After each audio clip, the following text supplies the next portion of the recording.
Hoje nós viemos aqui no campus Zona Sul da Uniriter, no segundo seminário de Arquitetura e Urbanismo, para conversar com pessoas de diferentes olhares sobre o debate do novo Plano Diretor de Porto Alegre. O seminário, realizado no dia 23 de outubro, encerrou uma série de debates sobre sustentabilidade, habitação e meio ambiente. No centro das discussões, o novo Plano Diretor, documento que orienta o crescimento urbano e as políticas públicas da capital gaúcha. Durante o evento, arquitetos, engenheiros e geógrafos apresentaram diferentes perspectivas sobre como Porto Alegre pode se adaptar a uma nova realidade climática, com chuvas mais intensas, ondas de calor e enchentes. O professor Fernando Dornelles, do Instituto de Pesquisas Hidráulicas da URGS, apresentou dados sobre o sistema de drenagem urbana e os riscos crescentes de inundações. Porto Alegre já tem todos os seus planos setoriais, né? Eu gostaria de ver uma maior contribuição, né, e uma avaliação do que a gente tem desses planos setoriais para contribuir para o plano urbanístico, né? Então, o que seria a adaptação em relação às mudanças climáticas, né? E o que são as mudanças climáticas falando em termos de drenagem, né? Então, principalmente são as chuvas intensas nas cidades, né? Os temporais vão acontecer de maior frequência, maior intensidade.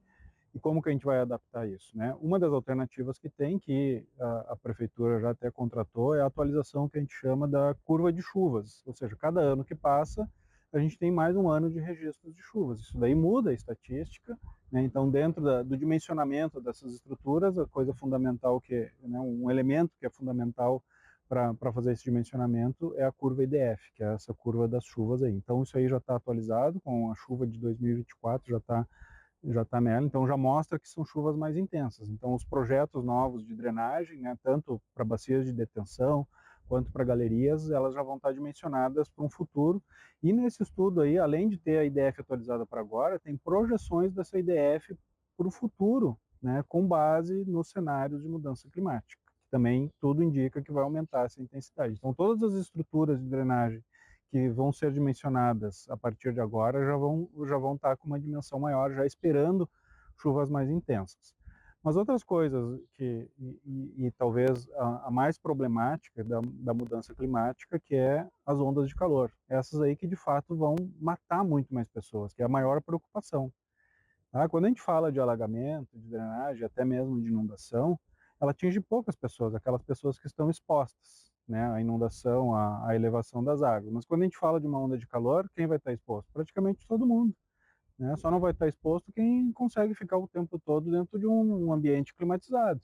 Sim. Né? Mas em algum momento que o outro vai ter que sair, vai pegar o calor, vai enfrentar baixa umidade, e aí que a gente precisa, né, ter medidas mais efetivas para reduzir, de uma forma local, o microclima. Então, a gente vê como ter esses sumidouros de calor, trabalhar com telhados brancos, por exemplo, né, ter uma campanha grande de ter telhados da cor branca que reflete essa radiação para o espaço de volta, a gente tem isso.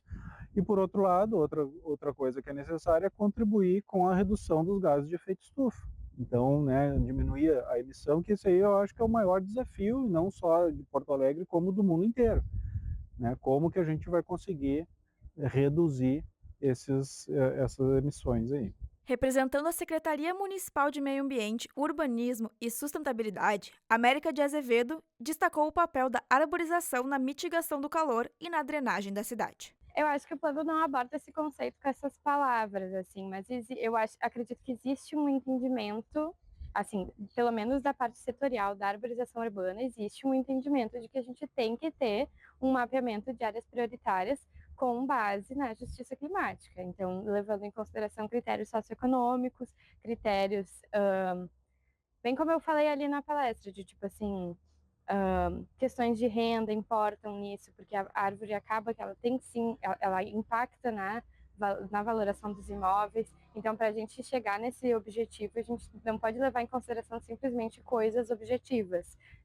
Também envolve esses aspectos populacionais, aspectos demográficos que, enfim, pelo menos dentro do plano diretor de arborização urbana, sim. O plano diretor ele está embasado no plano de ação climática da cidade, então o plano de ação climática já desenvolveu né, suas áreas prioritárias, já fez o seu diagnóstico, então eu acredito que, né, eu não faço parte da diretoria de planejamento urbano, tá? Eu quero deixar claro que não foi um processo que eu acompanhei de perto, mas eu acredito que com o plano de ação climática incorporado ao plano diretor de urbanismo sustentável, eu acho que isso pode embasar ações que vão ser feitas a partir da publicação dele. O que eu quero dizer com isso por exemplo, assim, tá, a gente verificou que tal bairro é uma ilha de calor, e aí a gente chega lá no bairro e aí as calçadas são minúsculas, não tem onde plantar. Então a gente vai ter que pensar numa outra solução baseada na natureza, entendeu? Eu acho que é mais nesse sentido, assim, a gente agora tem o diagnóstico, agora para as ações é onde a gente ainda tem que chegar. O geógrafo Guilherme Garcia, também da URGS, explicou como as tecnologias de modelagem climática e sensoriamento remoto ajudam a prever e mitigar os impactos dos desastres naturais.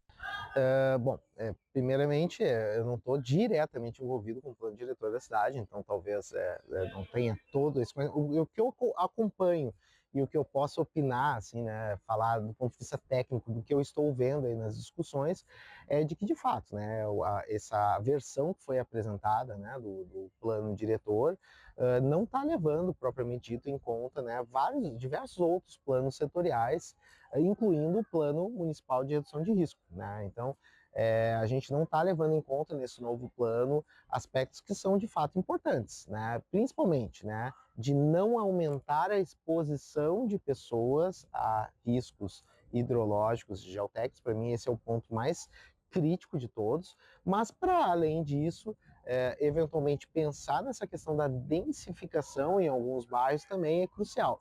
Lembrando, né, que o mais importante, né, do ponto de vista, por exemplo, da drenagem urbana, não é nem a questão da densificação de pessoas. Do ponto de vista da drenagem urbana, dos alagamentos, das enxurradas nas bacias de Porto Alegre, o mais crítico, na verdade, é a ampliação da impermeabilização do solo. Então, sim, do ponto de vista da drenagem urbana, é possível você ampliar a densificação de pessoas sem necessariamente intensificar processos hidrológicos. Então, se isso fosse levado em conta, seria uma forma, né, de alguma maneira, de mitigar talvez aumento de densificação em um bairro específico de Porto Alegre. Mas, via de regra, eu considero que o plano diretor de Porto Alegre não está levando em conta, né, aspectos gerais aí da emergência climática e dos riscos hidrológicos, uma vez que não tá considerando, né, no seu planejamento de para onde a cidade deve crescer e deve se densificar, por exemplo, as áreas que costumam ser atingidas por esse tipo de evento. Então, para mim, é um ponto realmente a ser melhorado e ser incorporado agora nessas rodadas que a gente vai ter de discussão do novo plano diretor de Porto Alegre. Para mim tem lacunas, né? Dentro da resposta da última pergunta, para mim fica claro, assim, essas lacunas. De novo, a maior delas para mim e o que mais me preocupa é o aumento da exposição das pessoas a esses eventos. São vários os municípios no Rio Grande do Sul em que a gente fez esse levantamento de 10, 15, 20, 30 anos, onde a gente foi cruzando o avanço da cidade com a zona de perigo hidrológico, por exemplo. Tem um município no Rio Grande do Sul, Igrejinha, que num horizonte de 7 anos a gente viu 700 novas ocupações em área suscetível à inundação do Rio Paranhana, no caso. Por que essa informação é importante? Porque, para mim, o primeiro ponto que o plano diretor deveria aproveitar para atacar, né, e para, de alguma forma, mitigar, é evitar um avanço da exposição da população porto-alegrense a esses eventos. Então, um plano diretor que não considera, né, um mapa de perigo à inundação, um mapa de perigo à enxurrada, um mapa de perigo a movimentos de massa, na hora de definir suas zonas de expansão, para mim é o ponto mais crítico. Então, eu enxergo hoje isso que está sendo posto, né, na mídia, né, daquilo que eu já tive acesso do plano diretor, considero que ele ainda falha, né, no sentido de mitigar e se defender dessa nova realidade climática e hidrológica que a gente está vivendo no Rio Grande do Sul. Primeiro ponto, ele deveria olhar e tentar, de alguma forma, condicionar o crescimento da cidade para áreas seguras. Acho que esse, para mim, é o ponto mais importante no momento, se a gente quiser fazer algum tipo de analogia com o que aconteceu no ano passado. Segundo ponto é, depois, aí já uma questão que envolve, dialoga com a política habitacional, é o que fazer com as áreas que estão em muito alto risco, e que não existe um indicativo de uma ação, né, estrutural, ou que não exista eventualmente uma ação para corrigir aquele cenário. Bom, aí é uma questão de habitação também, discutir como que a gente talvez poderia gradativamente pensar na realocação das famílias dentro da própria comunidade, mas para uma área mais segura e que não ofereça um risco à vida das pessoas. As classes da tarde terminaram e agora no período da noite uma jornalista ambiental vai ser mediadora dessa conversa com 3 arquitetos e urbanistas, e eu pretendo conversar com a Clarice de Oliveira, representante do IAB do Rio Grande do Sul, e com o Thiago Rosman, que foi presidente tanto do CAL quanto do IAB. Eu acho que é importante para o meu trabalho falar com a Clarice, que é representante do IAB Rio Grande do Sul, porque a gente já escutou o CAL. Então é importante também ter a visão do IAB. E o Thiago é de suma importância para mim por ter sido presidente tanto do IAB quanto do CAL. Então ele tem a visão dos dois mundos e tem a perspectiva mais direta sobre o plano diretor. E conversar com a jornalista ambiental Bruna Sukchits, porque ela é especialista em direito ambiental. Então, por ser uma jornalista de frente ao plano diretor e a causas de mudanças climáticas, é interessante ter a visão dela sobre o plano diretor e sobre as mudanças climáticas na cidade. E segundo o orientador dessa reportagem, né, que é o Roberto Belmonte, ele comentou que a Bruna atualmente é a jornalista ambiental de frente nessas causas. Com longa trajetória no urbanismo gaúcho, Thiago Rosman lembrou que o planejamento urbano precisa antecipar riscos e transformar o crescimento em oportunidade, para reduzir desigualdades e impactos ambientais. O plano diretor ele é uma peça, ou seja, ele é o projeto da cidade, né? Ele é uma construção coletiva e ele deve espelhar essa construção coletiva no futuro da cidade, ou seja, onde queremos chegar, né? Quais são os problemas que nós temos, como que nós queremos resolver e enfrentar esses problemas para melhorar a vida e as condições de vida de todo mundo, né? Então, para isso serve o plano. Ele tem uma dimensão, que é uma dimensão muito do espaço, da organização do espaço para essas atividades, né, que as pessoas, né, ou seja, que as pessoas desenvolvem na cidade, né? O plano diretor ele tem 3 dimensões que são complementares. Uma dimensão pública, que é a dimensão que define diretrizes, princípios, define as políticas públicas, ou seja, organiza o trabalho do ente público na construção daquele plano, daquelas ideias, daquelas propostas que estão contempladas no plano diretor. Tem uma segunda dimensão, que é a dimensão privada, ou seja, regra o investimento e desenvolvimento privado de terrenos, loteamentos, edifícios, né? Regime volumétrico, alturas. E tem uma terceira dimensão que é da gestão, que é como que o plano funciona, como que ele vai ser materializado no dia a dia, né? Então, as ferramentas, os instrumentos, os temas do Estatuto da Cidade, a gestão, os conselhos públicos. Então, essas 3, esse é um tripé, né, que é um tripé que tem que ter equilíbrio, ou seja, ele tem que estar equilibrado para funcionar, né? E o que a gente tem percebido, né, já no plano diretor atual e no novo ainda mais, é uma desvinculação, né, dessas relações. Ou seja, é um plano que o plano diretor que está sendo agora submetido à aprovação na Câmara é um plano feito à medida para um dos agentes, que é o agente do mercado imobiliário, né? E todos os outros interessados na construção da cidade, em resolver os problemas da cidade, foram deixados de lado, ou seja, não foram priorizados. Então, o tema da habitação, da mobilidade, né, o tema das enchentes, né, da proteção, né, contra esses riscos, ele não está contemplado ou está contemplado muito parcialmente. Então, o que eu acho que é fundamental é a gente recuperar a possibilidade de mobilizar a comunidade, a sociedade, para que cada um possa explicitar quais são os seus problemas, né? Então, isso me parece ser bastante relevante. E o plano diretor, por ser um projeto de lei, mapas, né, ele é de difícil compreensão, muitas vezes, das pessoas. Então, isso dificulta. A gente vai sofrer a consequência daqui a uns anos. E é difícil a gente fazer essa mobilização hoje. Então, eu acho que o tema da enchente, ou seja, desse risco climático, é um tema que mobiliza e que a gente deveria e poderia estar usando ele para que as pessoas possam realmente participar e elaborar um plano para toda a cidade, não só, né, para atender alguns interesses específicos. E tu acredita que esse novo plano diretor está preparado para enfrentar essas mudanças climáticas? Não, acho que não. Ele é um plano tecnicamente muito competente, mas ele é um plano que está feito à medida de atender a esses interesses imobiliários, basicamente, né? Então, é atenção no centro, no Quarto Distrito, na Foz do Arroio de Louvre, nos bairros mais centrais, e a periferia está desassistida, e vários desses outros temas que eu falei, mobilidade, habitação, saneamento, meio ambiente, estão em segundo plano quando são citados. A arquiteta Clarice de Oliveira, do IAB Rio Grande do Sul, destacou a importância de integrar o clima às decisões de ocupação do solo e lembrou que o plano precisa refletir uma cidade mais sustentável e inclusiva. Infelizmente, eu acho que não, porque as ilhas de calor do centro histórico, do quarto distrito, elas estão sendo negligenciadas quando se aplica alturas de 130 metros e índices de aproveitamento muito alto, quantidade, potencial construtivo de um terreno muito alto. E também a questão no centro histórico de taxa de permeabilidade de 0%. Um bairro que ficou embaixo d'água tem a possibilidade de ter todo o seu terreno concretado, então sem nenhuma possibilidade dessa água sair para além do sistema de drenagem urbano. Sem falar na questão da infraestrutura, né, que a prefeitura não apresenta os estudos que justificam essa densidade relacionada à infraestrutura de abastecimento d'água, energia elétrica, internet, todas as infraestruturas que são necessárias para a gente desempenhar a vida na cidade, elas não está sendo declarado que que é viável adensar conforme a infraestrutura que a gente tem existente. Então essa também é uma questão importante do ponto de vista ambiental, porque o adensamento vai influenciar não só no aumento do calor da cidade, mas a gente tem a ausência de estratégias de refúgios de ilha de calor, a gente não vê soluções baseadas na natureza sendo propostas de fato para a cidade, né? Então essas infraestruturas verdes, elas, apesar de ter o desenho de um corredor verde, não se diz como vai se desenvolver esse corredor verde.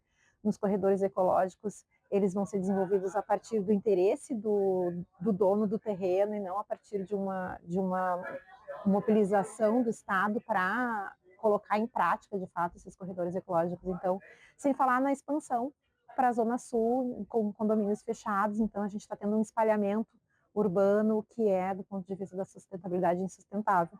Porque o ponto de vista do deslocamento, o uso do automóvel, ele vai ser majorado conforme a cidade é mais espalhada. Então, tu acredita que esse novo projeto ele não está preparado para enfrentar a mudança climática? Não, ele está preparado para potencializar a crise climática. A jornalista ambiental Bruna Subtits trouxe o olhar da comunicação e destacou como o debate sobre o plano diretor precisa ser compreendido por toda a sociedade. Comunicação, foi bom usar esse termo, né? Porque o jornalismo ele é uma comunicação, uma forma de comunicar.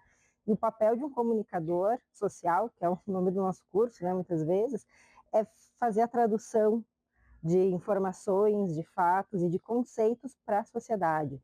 A gente ouviu falar aqui, né, como é difícil de engajar a sociedade, fazer com que as pessoas participem quando o debate é sobre uma coisa que ninguém entende, que é um termo técnico, distante, que não faz parte da realidade do dia a dia das pessoas, quando a gente sabe que faz. Então, o planejamento urbano, seja ele sustentável ou não, mas a ideia que tem se trazido aí nesses últimos anos é essa ideia da sustentabilidade.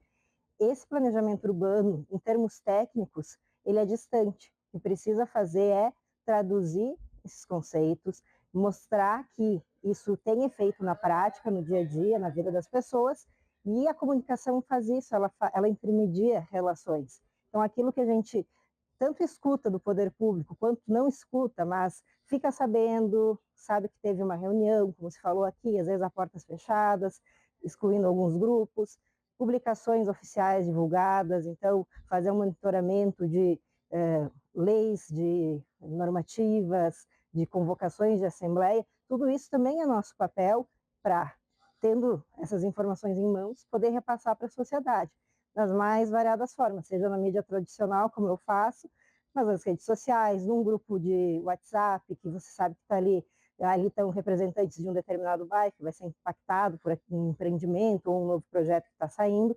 Então, esse papel de espalhar a informação também é nosso. Eu acho que o papel do jornalista, ele não é somente estar ali no momento do debate apontar dedo, não, é poder pegar essa informação que ele está tendo de uma forma às vezes até privilegiada, de poder entrar numa reunião que a população ou não é autorizada a entrar, ou não pode porque não está ali naquele momento.